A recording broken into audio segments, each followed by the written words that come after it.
Times live, तुमच्या विश्वासाचा आवाज। देगलूर मुखेड बसचा विषम अपघात, बस ट्रॅव्हल्सची समोरासमोर अपघात, 27 प्रवासी जखमी। देगलूर मुखेड मार्गावरील बागवान टाकळी येथील पुलाजवळ आज सायंकाळी 5:30 वाजता बस आणि ट्रॅव्हल्स यांचा समोरासमोर भीषण अपघात झाला।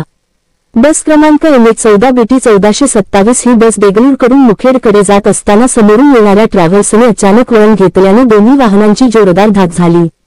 या अपघातात बसमधील सुमारे 40 प्रवाशांपैकी तब्बल 27 प्रवासी जखमी झाले आहेत।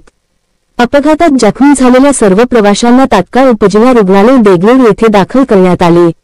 यापैकी 8 जणांना फ्रॅक्चर झाल्याने त्यांना पुढील उपचारासाठी नांदेड येथील विष्णुपुरी शासकीय वैद्यकीय महाविद्यालयात हलविण्यात आले आहे। उर्वरित 19 प्रवासी किरकोळ जखमी असून त्यांच्यावर उपजिल्हा रुग्णालयात उपचार सुरू आहेत।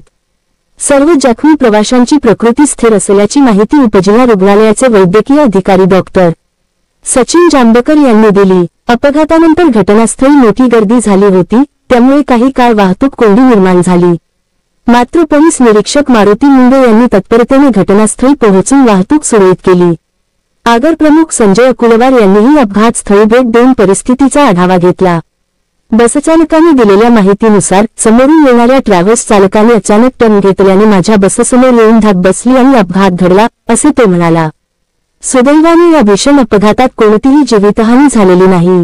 पोलिसांच्या तत्परतेमुळे वाहतूक काही वेळातच सुरळीत करण्यात आली असून परिसरातील नागरिकांनी बचावकार्यात मदत केली।